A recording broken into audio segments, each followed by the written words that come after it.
अंशु जी दिल्ली से। हाँ जी। राधे राधे महाराज जी। महाराज जी, अगर मनुष्य जन्म 84 लाख योनि के बाद मिलता है तो हमारे इतने कर्म कैसे बन जाते हैं जिसके आधार पर मनुष्य शरीर का निर्माण होता है? पहली बार मनुष्य थोड़ी बने हैं, असंख्यों बार बन चुके हैं। सृष्टि की रचना जब से हुई तब से अभी तक असंख्यों बार बन चुके हैं। तो वही हमारे कर्म रखे हुए हैं मनुष्य जन्म के। संचित गोदाम है, संचित कर्म, क्रियमाण नई फसल है, और प्रारब्ध पुराने कर्मों के गोदाम से जो निकला हुआ है शरीर बना, उसका भोग है। तो पहली बार थोड़ी मनुष्य बने, हाँ, अनंतों बार, असंख्यों बार बन गए। पर हमने कभी भगवान का भजन नहीं किया, कभी अध्यात्म में नहीं चले, उन्हीं भोगों को भोगते हुए सांसारिक कर्म करते रहे, तो आज भी वही भोग परेशान किए हुए हैं। पर आज कृपा है जो हम संत समागम कर रहे हैं, साधु वचन माने तो हमारी बात बन जाए। बहुत जन्म हुए लेकिन हमें साधु समागम नहीं मिला। अगर मिला होता तो हमारा कल्याण हो गया होता। भगवान के भी अवतार हुए, हम कोई कीट पतंगा तो रहे होंगे ना कोई, लेकिन हमें भगवान का सानिध्य नहीं मिला। आज मिला भगवान का धाम, संतों का संग, तो अपना काम बना ले। जैसे पहाड़ भर रुई ऐसे पहाड़ भर दिखाई दे रही हो, तो उसके लिए पहाड़ भर माचिस की थोड़ी जरूरत है, एक दिया सलाई की जरूरत है, एक ज्ञान की जरूरत है अनंत जन्मों के संचित कर्मों को भस्म करने के लिए। बस ये ज्ञान हो जाए कि मैं भगवान का अंश आत्म स्वरूप हूं, इस देह भाव में लगे हुए, इसीलिए हमारी परेशानियां बढ़ गई। देखो, आप बात कर, किसका प्रश्न है? तो आप अपने को स्त्री मानती है ना, आप अपने को देह मानते हैं ना, यही अज्ञान हमारे कर्म जो शुभ अशुभ होते हैं उनको भोगने के लिए विवश करता है। और यही एक अज्ञान भर हट जाए तो सब ठीक हो जाए। अब इसी को हटाने के लिए फिर अध्यात्म में उतरना पड़ता है, संयम नियम से चलना पड़ता है, पवित्र भोजन, नाम जप, ये सब करना होता है।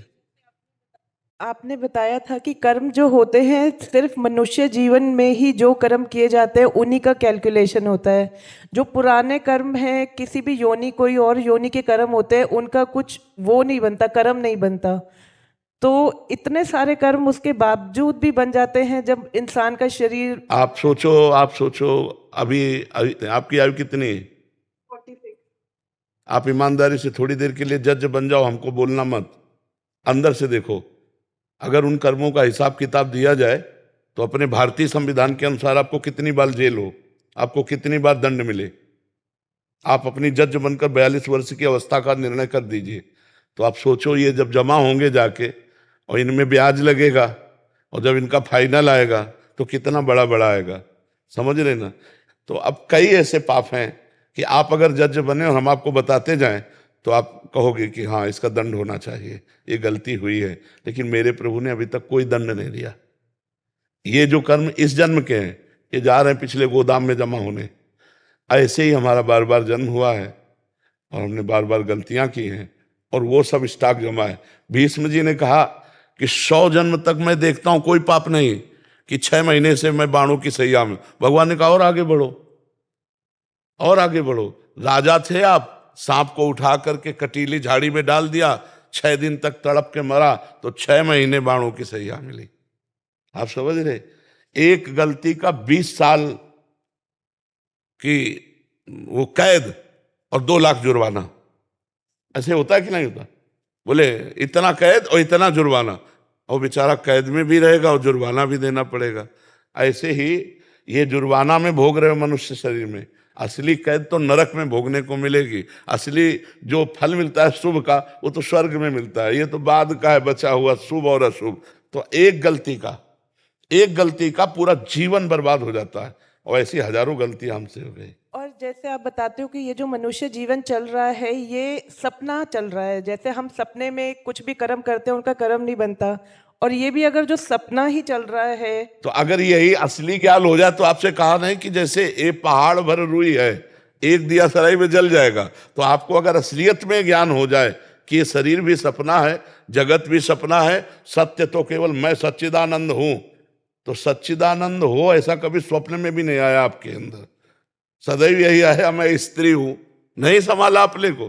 तो ये स्वप्न में अभी चल रही हो, तो फिर स्वप्न में अगर पिटाई हो रही तो बिना जागे वो डंडा लगता है, वो दर्द होता है, नहीं होता? स्वप्न का आदमी अगर पिट रहा हो तो वो जग जाए तो बच जाए।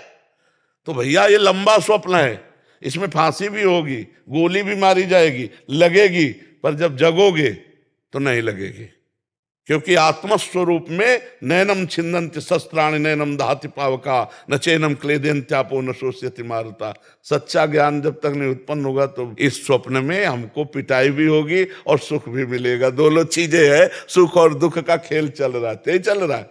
अच्छा बताओ ना, आप पहले स्त्री थी और न बाद में स्त्री रहेंगी, ये बीच में मिला है, आप इसको कहाँ मान रहे हैं? आपको यही लग रहा है मैं यही हूं, नहीं मान रहे? गुरुदेव जी, आपने तो इतना सब कुछ अंदर चेंज कर दिया है कि अब वो रहता ही नहीं, अब तो एक थोड़ा हर जग इंसान जाओ। में- अभी चेंजिंग का मतलब है जग गया, जग गया जे ही जाने जग जाए हेराई, जागे जथा स्वपन भ्रम जाई।